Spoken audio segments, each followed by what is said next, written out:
Welcome, everyone. Thank you so much for joining us today. I'm Debra Eckerling, author of your goal guide and creator of the Deb method for goal setting simplified. You can't reach your goals on your own. You need your people. So every week I bring together some of my people to dive into a special topic. And this one's been sort of like on my radar for a while and on the books for a few months. Today we're talking about imposter syndrome. So whether you're a consultant, entrepreneur, expert, chances are you've probably felt this phenomenon at some point. And if you haven't, good for you. And if you have, you've come to the right place. Regardless, we're here to motivate and inspire. And you may be watching us live, or you might be listening to this as the GoalChat podcast on the Marketing Podcast Network. No matter how you found us, we are so glad you're here and working toward those all important goals. And this week we have Stephanie O'Brien, who we're friends from speaker circles. So many speaker circles, we can't even pinpoint it. So really excited to have you here. We also have Karen Ross, who I met through the wonderful GEM Marketing Network. And it's not a marketing network, it's a media network. Anyway, Jim Swan, who I know through STK.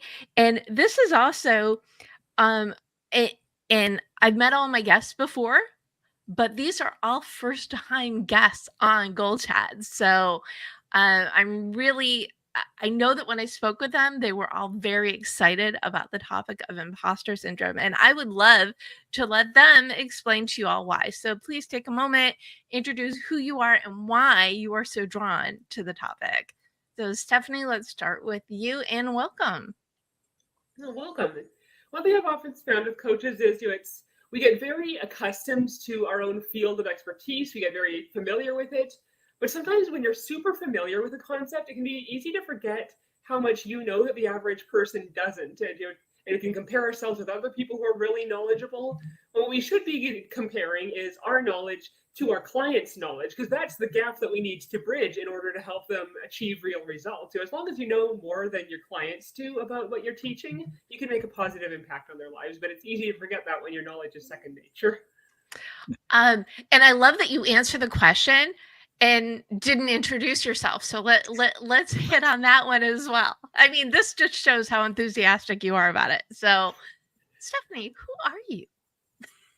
Well, my name is Stephanie O'Brien. I'm from Manitoba, Canada, and I'm a novelist and a coaching program design specialist. So I help coaches to draw out all that expertise that they have in their heads and turn it into a coaching program that really shows that expertise and gets people amazing results. So of course, as a young coach, I got into this in my 20s. So as you can probably imagine, I had to deal with a lot of imposter syndrome myself, comparing myself to all these much older, more experienced coaches. Okay, forgive me for saying this because I'm probably not supposed to, but you don't seem like that. Are you a millennial? Yeah, I'm in my 30s. Okay, I love how I think it's great because you ask most people in their 20s or 30s or whatever, and they know everything, or at least they think that they do. So I think it's great that you talk about when you were younger in your 20s. That's amazing, and it's meant as a compliment. Please take it as such. Again, welcome. Please share who you are and why you are here. I am Karen Ross. I am a hypnotherapist and coach located in Chicago, but I work with people on Zoom, so I have clients all over the country. And I find the topic interesting, similar to what Stephanie was saying. I think we all have experienced that at some time, and that feeling of imposter syndrome. And what I have found interesting recently is that clients have been drawn to me who have an issue that I might even be dealing with at the same time to some extent. And so a couple of times when that has happened, I have thought, are you kidding me? I'm struggling with that right now. And they think I'm going to help them. So that is, I guess, a little bit of a twist on imposter syndrome. and just questioning because of the issue that's brought to me. Do I really have what it takes to help this person? Thankfully, it has always turned out that I have been able to help the individual, and I'm sure I've helped myself too in the process. Well, isn't there something about how we teach what we want to learn also? Sure, sure, Awesome. Well, I'm definitely. excited. I'm excited because, like I said, this has been in my head to cover for a while. And I'm really glad that I've got you all to dive deep with me. Jim, welcome. Thank you. It's great to be here with you. Um, yes, Jim Swan, my company's Pinetree Partners. We're business strategists and consultants.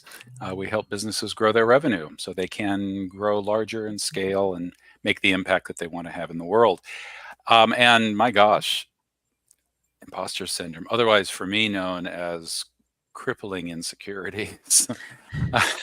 um, and it's been with me, in some form or another, it's been with me for my entire professional life. But the lesson, though, that I've learned, and it's why I love to talk about this so much, is my experience in managing it always comes back to limiting my kind of compulsive desire to compare myself. Because once I take self-comparison out of the equation for me, I'm good.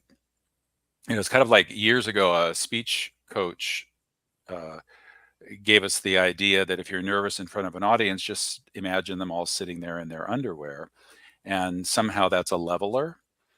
You sort of, you're not as nervous because wow, they must be really nervous sitting there in their underwear.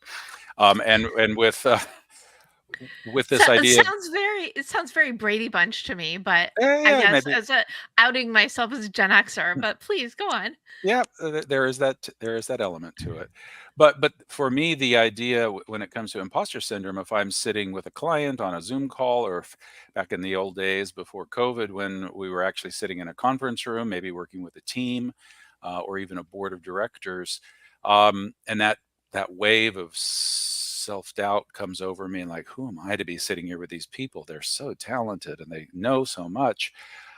And I have the thought that if I can just calm that panicky voice that wants to compare me to what's going on in the rest of the room, knowing that everyone else is dealing with the very same thing. And that's I think the great the secret that nobody wants to really talk too much about is it's universal.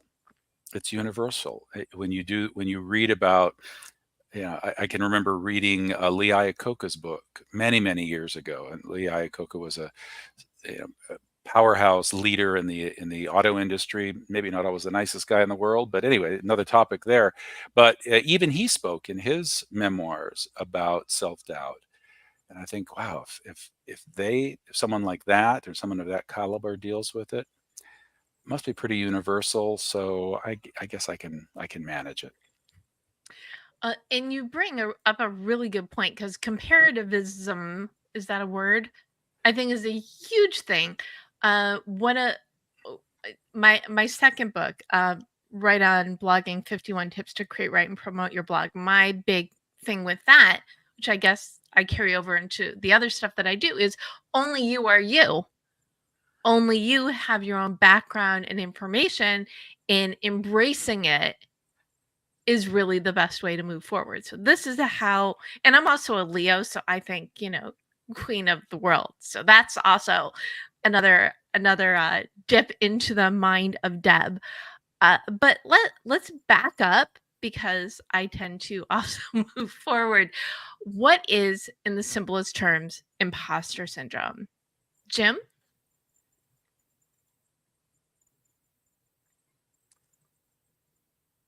Imposter syndrome to me is that knee-jerk desire to compare myself and then to imagine that the people that I'm comparing myself to are in many ways, or in every way, superior to me. They're smarter, they're younger, they're faster, they're better at 10 at whatever the playing field is, that I'm inferior to them. So that's how I would define it. Okay, we're gonna get into fixing it for a second, but I think that I like the clarity of that. Stephanie, what is your definition? I'd say it's worrying that you're not as good as you say you are, or not good enough to fulfill your promises, especially when it comes to entrepreneurs. Just, of course, we have to make all these promises to our clients in order to get clients. And then, some coaches might fear that, well, what if I can't be good enough to fulfill? What if I can't have better ideas than what they already have? What if I'm not better than all the other things they've tried that failed? Okay, again, very succinct. Succinct. Yeah. How do you really feel about this topic, Deb? Karen, what is your definition? And I love, you are a licensed hypnotherapist, which is, main reason why when we were talking, I'm like, yes, let's definitely get you on this. But I'm curious to see what your take is on the basic question.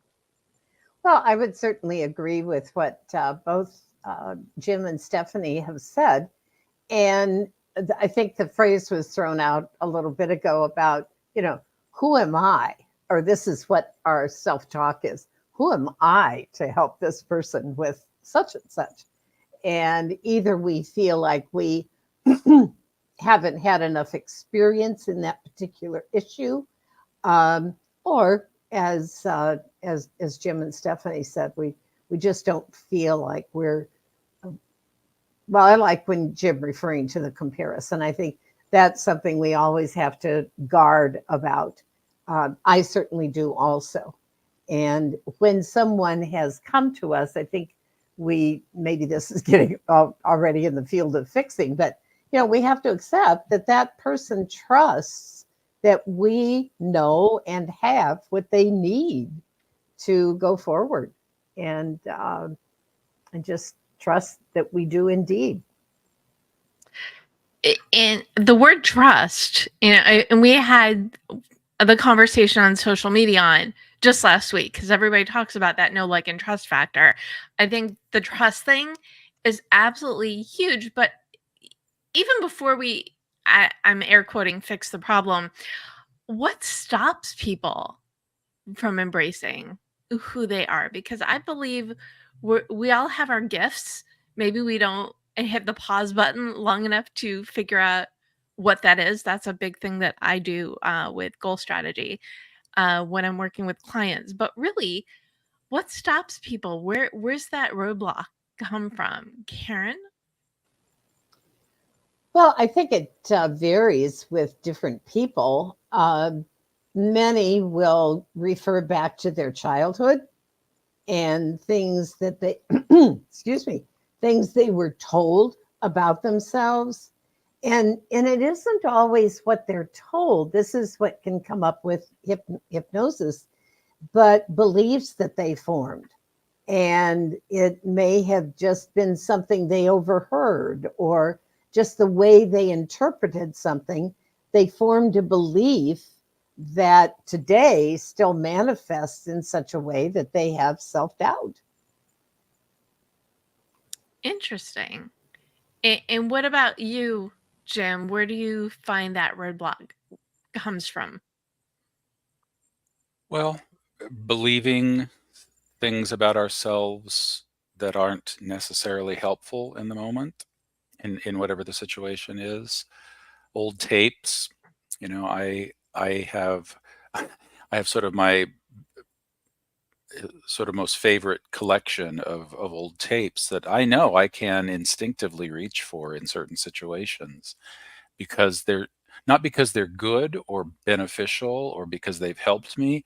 It's just because they're the most familiar. And it's almost a knee-jerk reaction that if I'm faced with this challenge, I automatically reach for that tape because that's the way I've always done it.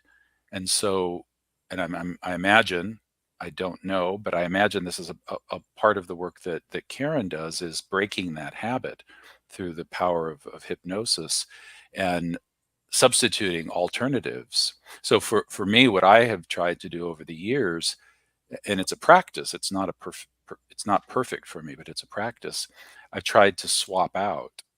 I've tried to make alternate choices. So now when I'm triggered with this situation, or if I'm in a session with a client and a question on a topic comes up, instead of reaching for my good old tried and true panic response that says I'm not smart enough, good enough, experienced enough, all of those things, I've got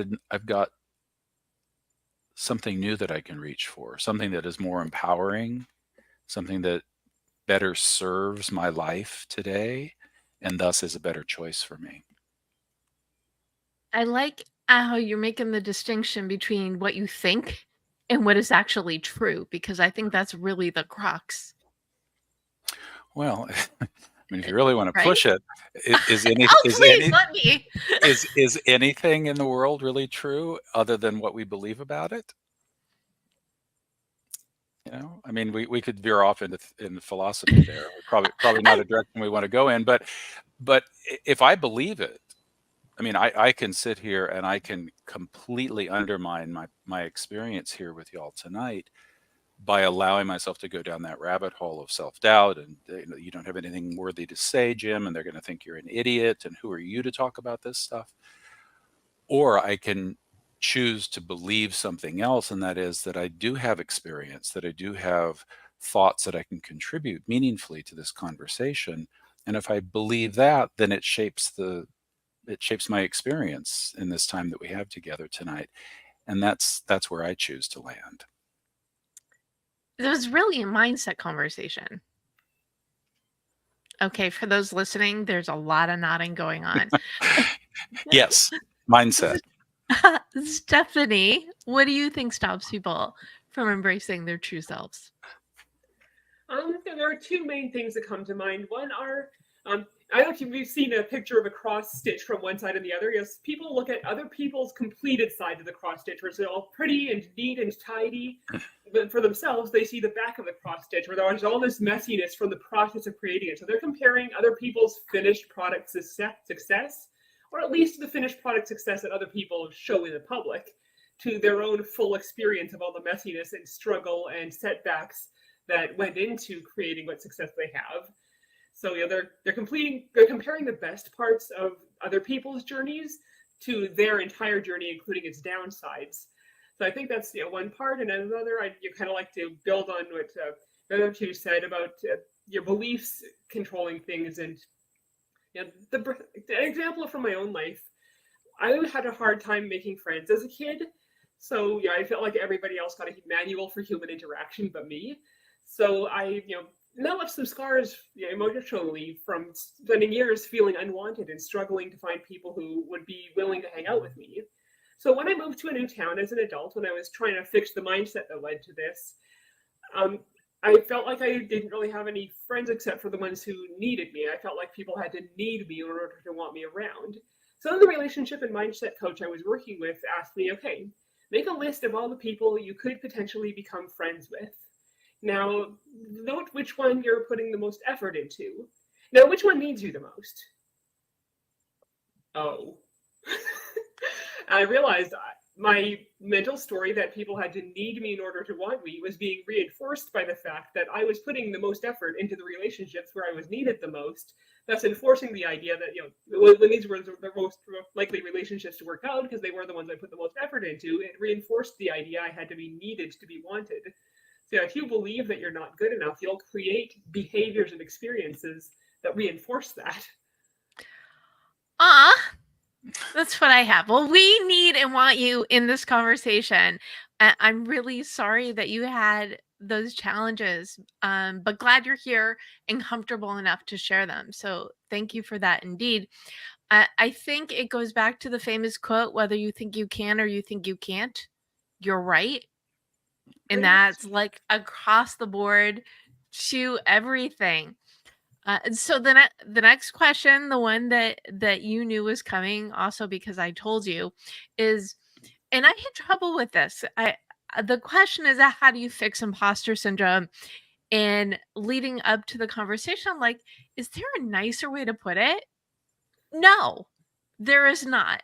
Um, it, it I like that we landed on this because you're not fixing the person, you're fixing the behavior. So I think that is that whole distinction. Um, I have a different tangent, but we'll go on that later. Uh, Stephanie, what is your fix for imposter syndrome? I'd say I have three that I'd like to go through real quick. One is the one I alluded to earlier. It's remembering that you don't have to compare your knowledge to all the experts in the world. Well, you really have, you just have to be the most knowledgeable person in the average room, because your clients aren't all the experts on your topic in the world. Your clients are the average people who don't know what you know. Another is, if you're really struggling to believe that you're good at coaching, try having some free coaching calls with peer with people. Make it a giveaway to give value to your community and see how good you are in these free coaching calls, and use it to kind of build up your experience and confidence. And a third is to quickly make a list of all the topics you feel you have above average knowledge in. Now pick one of those topics and list out all the steps people would need to take to get from where they are to where they want to be on that topic. Now pick one of those steps. If you're, for example, you're an expert on reaching your goals, like you're Deb, the topic could be how to reach your goal, and one of the steps could be choosing a goal that actually makes you happy instead of just what society tells you to have. So you could write out the steps for how to choose a goal like that. And maybe one of those steps could be how to disentangle what you really want from what society tells you. And what are the steps for that? Maybe journal out the times that you were happy, or the times when you really felt fulfilled. What did you dream of as a kid? And then, if there are any other aspects to that, like best practices, common mistakes, steps that people often miss, then you can add those in. And in the process of taking this list of topics and breaking it down into its component parts, you can start to realize, wow, I have really detailed, in-depth knowledge about this. I'm way more of an expert than I gave myself credit for. Plus, bonus, it's really good for creating a coaching program and for creating your marketing materials, because now you just wrote all these different tips and best practices and such that show your expertise. Well, I love this for a lot of reasons. And the first one is, it's hilarious because so you coach people for programs, I help people write books. And it's really a very similar process. The D in the Deb method is determine your mission. To get what you want, you need to know what that is. And there is a ton of journaling in my book, because when you let yourself explore the things that you love, the things that you're good at, then you will land on the ones with which you have the expertise. So yes, and yes. But to wrap up what you said in a pretty little bow, it's especially the last thing is to make that list, to brainstorm all the good that you have to offer the world. That's like the best step to everything. And you can also keep it there to look at whenever you need a reminder that you know your stuff. Yep, and whenever you need content for your content marketing, whenever you need an outline for your coaching program, newsletters, lots of stuff. Yes, there is great power in the brainstorm. So Karen, how do you fix imposter syndrome? Well, I'm going to go back to what I was saying about a belief that was formed in the past. And that isn't always the case, but it often is. And I had a client just recently who had been dealing with something all of his adult life. Well, actually, as a child also. And now he was in his mid 60s and he just wanted to get a handle on this. And through hypnosis, and it's always ideal when the client makes this discovery on their own and don't need much guidance. But he actually came to the realization of a belief he formed when he was a toddler. And he said, well, I don't need to believe that anymore. He said, that's crazy. And so we got rid of that belief. And hypnosis can work different ways. We have a single session. I give people recordings, and within literally days, that issue was resolved for him. And it continued to be. And I assume, I haven't had contact with him just recently, but I assume it continues to be the case. And it truly was a matter of discovering a belief, saying, I don't need to believe that anymore. So it's great when it can be that simple, but that is absolutely one of the very effective tools to fix imposter syndrome. And I'm sure you do very valuable work. Can people do that without hypnosis? I think it's a challenge. This was an awareness that I don't think what he wouldn't have even known to look for it. And it was through the guidance of our session together that he was able to make that realization. So I'm inclined to say no, that they need the professional guidance to get them there. I'm not going to say that it's not impossible. The discussion of journaling, a lot of people get really wonderful insights in their journaling. So something could come up that one's awareness is heightened about something, and they then choose to take some steps to change it. But I think all of us, all three of us, all four of us, obviously feel that one can move more quickly in the direction of a fix if they have professional guidance. So I think that's what we all intend to do for our clients. Yes. And I, as much as I agreed with Stephanie, I will definitely agree with you as well. People have the answers, but they either don't ask the right questions, they don't know what questions to ask, or they don't take the time for that exploration. And those are all valuable steps, I believe, in those discoveries. Okay, Jim, what can I agree with you on?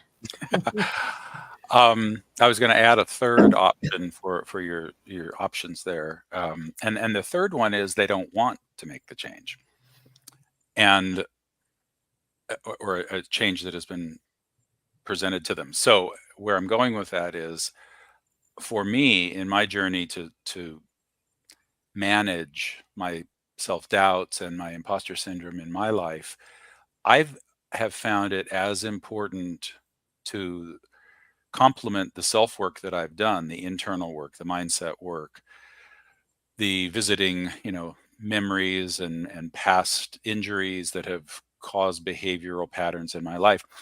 But the other thing that I have been able to do, and I've become pretty brutal with this in my life, is I eliminate the distractions that reinforce that self-doubt.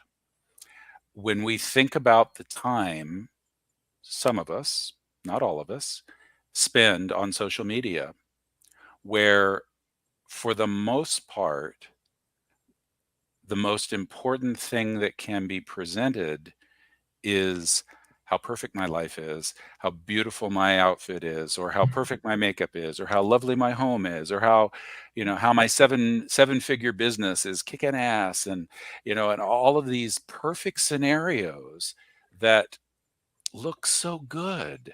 And oh my God, I wish my life was like that. I wish my body looked like that. I wish my, fill in the blank. And it's one thing to pop in and see that occasionally, but when we're feeding on that literally hours a day, we don't stand a snowball's chance in hell when push comes to shove and we're in that meeting with a client or with a prospect or with some really important meeting, and those waves of self-doubt come up. How on earth are we going to resist that? So for me, it's been as much about what I add into my life, mindset, belief, all of that, as it is what I've tried to eliminate from my life. I knew I was going to agree with you. Well, but toxic relationships, toxic workplace, toxic. I mean, Yeah. you don't have to look very hard to find negative energy. Exactly. Again, it's a choice, right? How much time and energy you give to soul suckers, or as Stephanie might say, people who need you, right? Because it's a matter of, well, it starts with you, right? And how am I going to protect my time? How am I going to protect my energy and my soul? And then build up what you need to get out of it. Yeah. Yes? And that doesn't always make us the most popular in our circle of either friends or colleagues. Making barrier or making Boundaries? boundaries. Thank you. Get the right word You're there. welcome. Creating those boundaries and then honoring those boundaries and then expecting those in our life to also honor those boundaries. Yeah, we can be the bad guy sometimes, but at what cost do you ignore those boundaries? Your own, your own mental well-being, your own ability to function at a high level of proficiency for your business, for your clients. Yeah, some tough decisions to be made. I've had the conversation before on the word no. It's a great word, and people just do not know how. I'm punning, whatever. People do not embrace the word no as much as I think that they could. I always say, when you say no to something that is not a fit for you, you are actually saying yes to yourself. And that feels like the simplest solution of everything, get rid of all the bad stuff, but it's also not necessarily realistic. So what is that filter? Okay, I'll make it an actual question. What are some things people can do to maintain their mental well-being so they are in a better position to combat imposter syndrome? So, Karen, let's start with you on this one. What are your good well-being tips? Well, I think there are a number of things people can do, and different things work for different people. I mentioned journaling earlier. I happen to not be a great journaler. I just never have been. And interestingly, many, many years ago, I took a course called The Artist's Way. Maybe people have heard of it. And part of that program is doing what they call morning pages. And you don't do that program if you don't do your morning pages. And so I did for that period of time. And after I was finished, I attempted to continue, but that didn't last very long. But I introduced a friend to The Artist's Way. She got the book. She didn't take the class at that time, but she got the book. She started journaling. I'm not going to tell you how many years ago it was. She, to this day, writes her morning pages. She has taught classes on The Artist's Way, and then she's developed her own class. So for her, journaling was life-changing, literally life-changing. So that would be one I mentioned that I think people should try it. And if it doesn't feel right, don't guilt yourself about, oh my God, I didn't journal today, or I didn't journal in the last 3 months or whatever. But also meditation, and people, I think, have a tendency to make meditation much more complicated than it is. It can just be being quiet, just being still. And when we do that, we realize, I think, how seldom we do it, to just become still. And it can be 3 minutes or 30 minutes. And again, I think if people feel like their time is limited, they should be happy with what they can do in terms of meditation and quietness, and great things can happen when we're quiet and still. So many people aren't, which is why it's so important really to bring up. Regarding the journaling, as I mentioned before, I think it's chapter 6 is directed journaling in your goal guide. And I actually used Artist Way for one of my comp books when I set out the book proposal for your goal guide, because it's journaling, brainstorming, but also strategy, starting with embracing yourself. So I am with you on it. I actually say, and I say this when I teach as well, because there's always, you need to handwrite your journal. Well, if the only way you're going to do your journal is if you type it, then you type it. If the only way you're going to journal is if you voice journal, then that's what you do. So your point being taken, look at these tools and find a way, a slant that's going to make it work for you so you can get the most out of it. Okay, Jim, I want to know what you do for well-being. So many years ago, I was just, I think I was in junior high actually at the time. And our house finally got, some people won't even know what this is, but an answering machine. We begged my dad, we needed an answering machine. It was the thing. And we finally got an answering machine.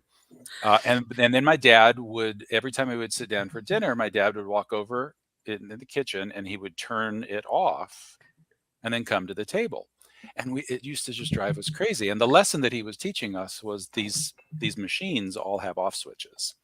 And I have carried that with me to this day. So one of the things that I do for self-care for me is I'm very conscious of blocking out time in my week and even in my day where I turn the tools off, whether it's my phone, the TV, even the radio, certainly the laptop. And I have quiet. I experience quiet, and I may be doing chores around the house or out in the garden, or I may just sit and just enjoy the quiet. And I've done that enough that it's no longer, I don't get antsy. I'm not like counting the minutes until I can fire everything back up. I took this past weekend, I took Sunday. I normally have a very involved sort of social thing that I do on Sundays where I'm out and about a lot. And on Saturday morning, I just realized that's not happening this weekend. So I sent a couple of texts and I said, you're not going to see me on Sunday. And I spent the entire day by myself here at the house. I puttered in the garden a little bit, took care of some things out in the barn. And I had a day of quiet. And so I'm not afraid to do that. And I encourage people to do that. Even if it's 5 minutes, just turn your phone off for 5 minutes. Now, don't get me wrong. I love my phone and I love my TikTok and I love being connected to my friends, but I'm also at a point now where I love the time when I don't have access to all that. So I love that you kind of yes and what Karen just said. Amazing. The answering machine, hilarious. But it goes back to the boundaries thing. And when you look at what you need for yourself and do the things, then you are in a better position to do everything else. Yeah. Okay, Stephanie. Well, I have to ask, did you know what an answering machine is? Yeah, I've got one at home, and honestly, I don't tend to pick up numbers I don't know unless they leave a message, because some a-hole sold our number to every spammer and their dog. So now, nowadays, if we get a call from someone we don't know and we're not expecting a call at the time, it's probably a spammer. So that's one thing you can do to protect your mental health and probably to protect your privacy is don't pick up the spam calls. Yep. Because I think that kind of tells them that they've got an active functioning number and tells them to keep calling. Another thing is, I always like to build on what the other said about boundaries. I pretty much refuse to schedule any business stuff on the weekend. Somebody says, "Hey, come to my weekend event." No. Weekends are my time to relax, refresh, connect with my family, and you can just say, you don't have to explain yourself. You can just say, "I'm booked," or "This is my time off of work." If you give people an explanation, that gives them kind of grounds to Say, oh, but what if my thing is more important than that? No, you're booked. You could be booked with sitting in your underwear watching anime or playing video games, but you're still booked. And well, and I'll let you on in a second. It goes back to the word no. No is a complete sentence. Mm-hmm. So I am so with you on that. And I fell into this trap a lot more pre-pandemic. Now I'm like, most of my social is this, so it's fine. But if you have to do work on the weekend, that means you take a weekday off or a half a day and a half a day. So you want to do the swaps as well. Okay, go on. Okay, so another one that I've been doing, at times when I start doubting myself, is just look at my testimonials to remind myself how much good I've already done for people. Look at the results I've gotten for myself. Look at the times when I, succeeded when I was my own testimonial. And also journal, but with, build on what they said, a journal, but with an eye on recording the effort. Because, especially in areas where the results are partly dependent on other people's decisions, like, making sales, that depends partly on other people's decision to buy from you. So you don't have unilateral control, but you do have control over the effort you put out. So yeah, write out what is the effort you put out? What are the things that you did to move toward your goals? What are the things that you accomplished? And on the days when you didn't accomplish that much, you could always write out what you did accomplish and why you didn't accomplish more, to remind yourself that you had a good reason and it wasn't just you being a lazy loser. I like, and I do this myself. I keep a win list. So every night I write 1 to 3 things, and it could be I made chicken soup. It could be a big personal win or a client win or a professional win, but in some of them really was I put lazy day, and that was the win. So if you keep that, I've tried various different versions of this, and the one that I keep up with the best is I have a 6 p.m. appointment that's got the month and then wins and then the year. And so every day it comes up, I put in my win and I set the reminder for the next day. And it is, and I love journaling too, but it is really the easiest, most effective way of keeping that. And I also love looking at your testimonials because people say good things about you. It's a gift when you let them. It is also a gift to yourself when you allow yourself to read it. Yeah, with journaling, I've actually got a daily reminder in my calendar to do it. I can't delete I like to delete each task off my calendar, either delete it or if it's not done, move it to a new time slot. So yeah, don't get to delete that calendar item and call the day done until I've done my journaling. Good. See, you are my people, and we didn't even realize this. Hilarious and awesome. At this point in the conversation, I would love to ask each of you to gift a goal to the audience. So, what is something that they could do today, tonight, immediately to help them fend off their imposter syndrome? Karen, would you like to go first? What goal would you like to gift? Something that most people would find very difficult to do, and that is to simply look in the mirror and say, I love you.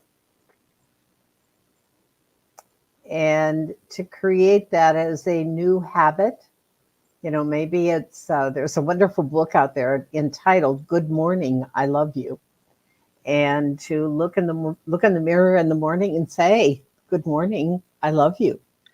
And that isn't always easy to do, but it is a terrific habit to begin and a gift to oneself. I love that so much. That's all I have to say. I know, me. Stephanie, what goal would you like to gift?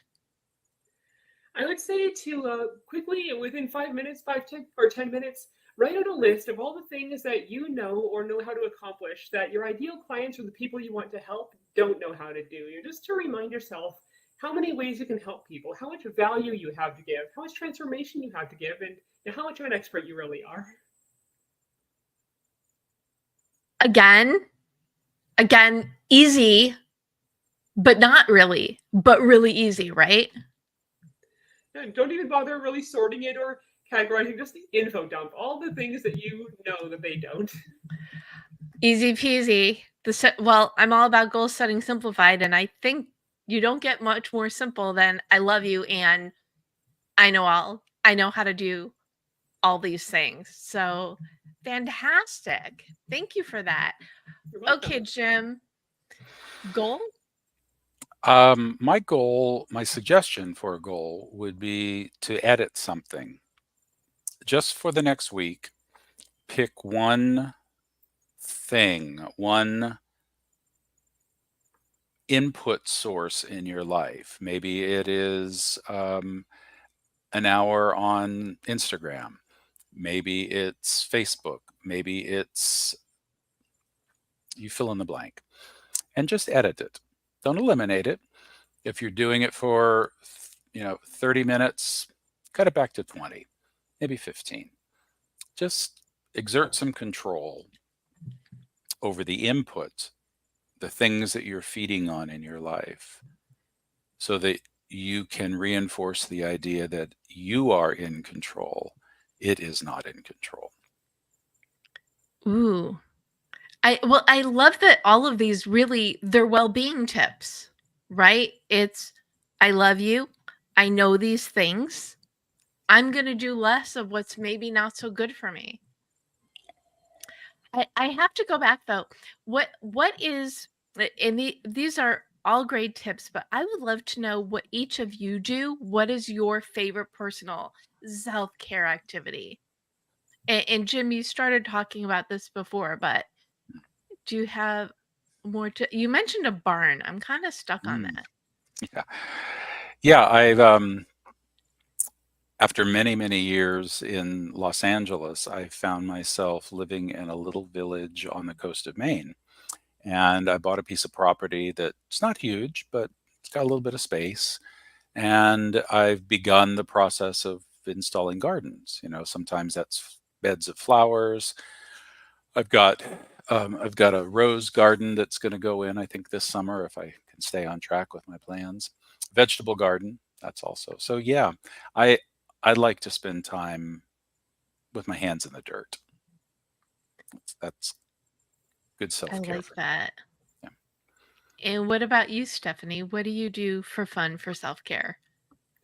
For fun, I'd say it's mostly writing my novel and playing video games.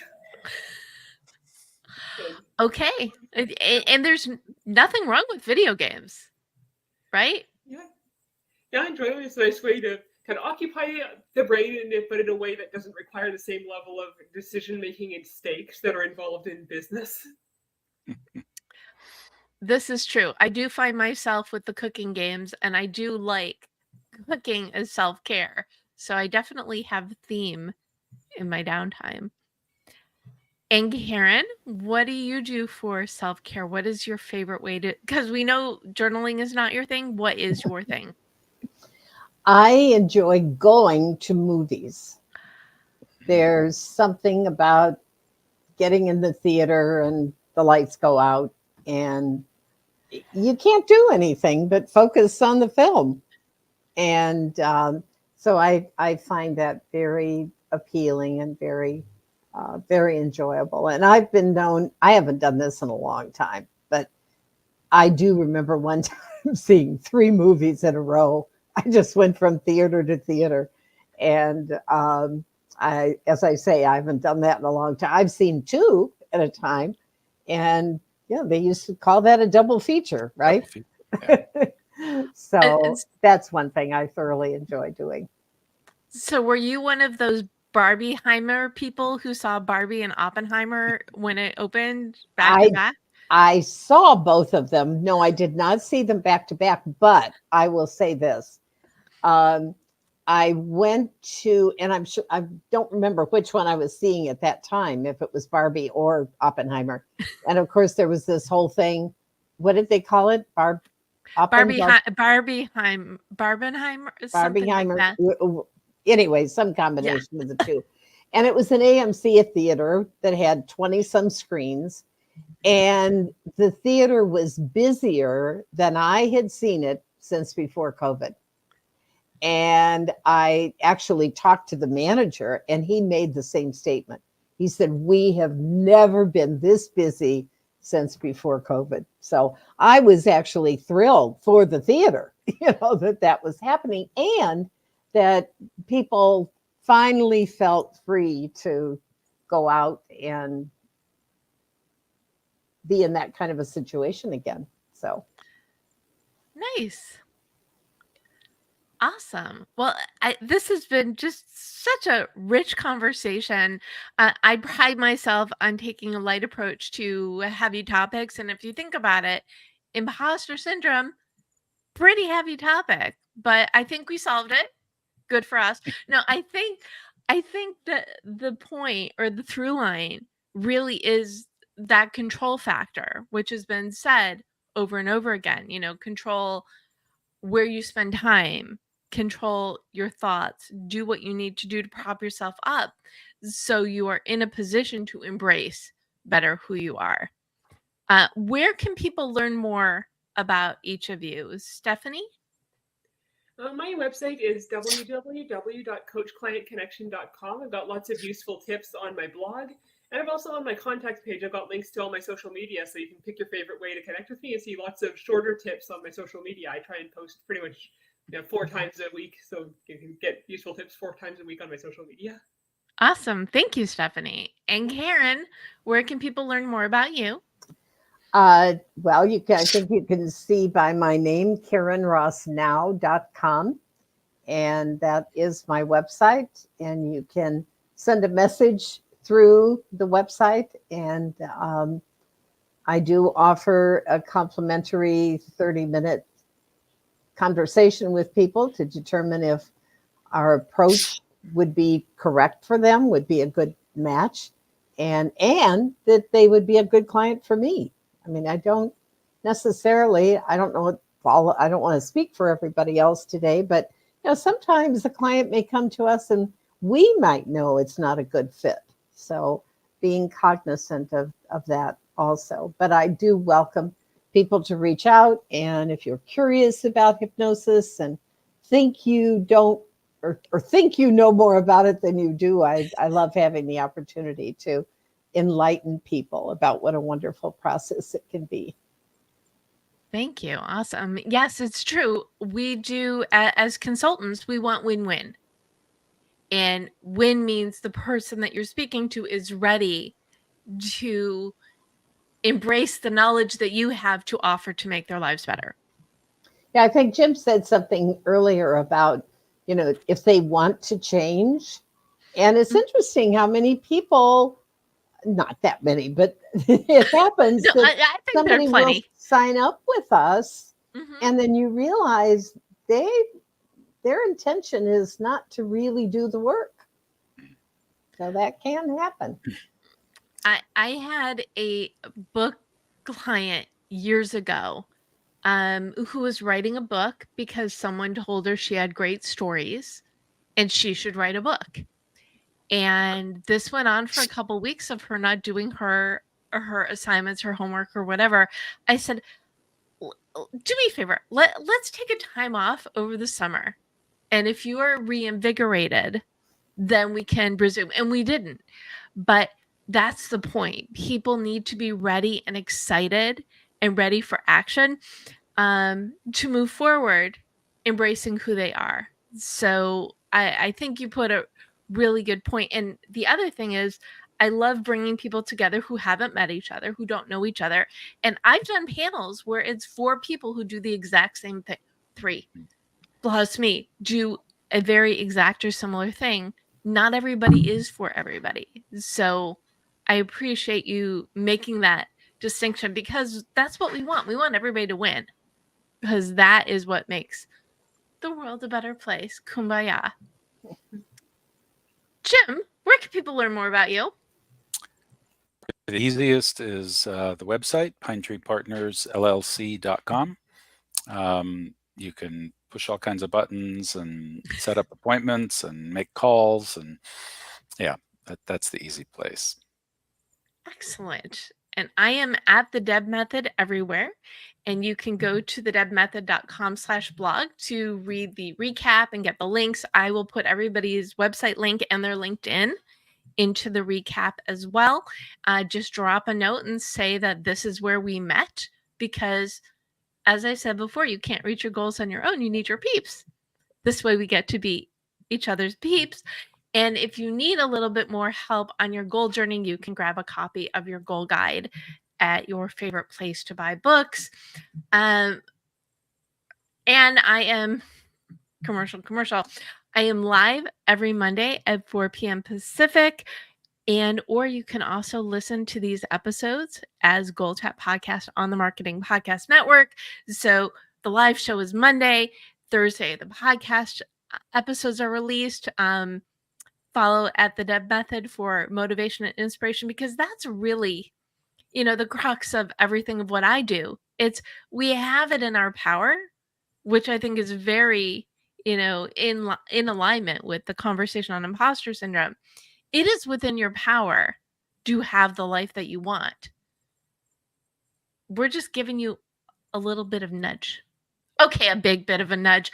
What final thought would you like to leave people with? Jim, final thought? I've been leaving people, whether it's clients or prospects, or even in situations like this. I finished up my LinkedIn live show last Friday with this. Go out and just be kind to somebody today. That's my final thought.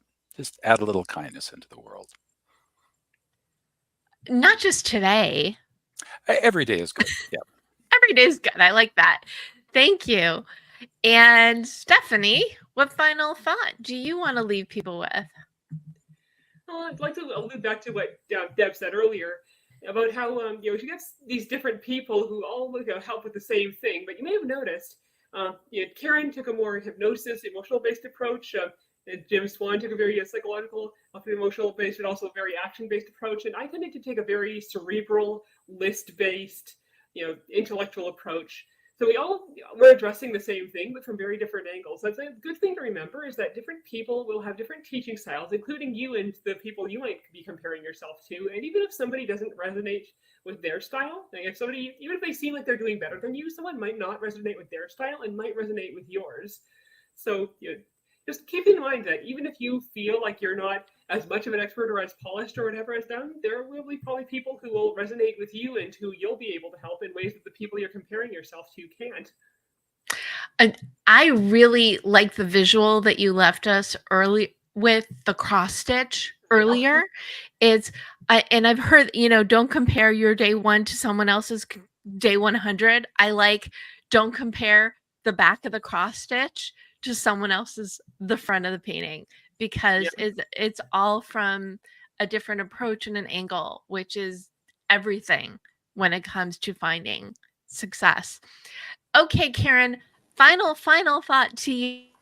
Well, I'm going to steal from Jim and talk about kindness. And it's interesting because in the last couple of days, I saw something on TV about kindness. And it was one of these little vignettes that by the time I watched it, I was crying. It was just so moving. And then yesterday, I hadn't gone to church in a long time, but I decided to go to church. And the minister told a story of a time that he was unkind to somebody. And later his wife said, "Do you realize what that person's life must be like?"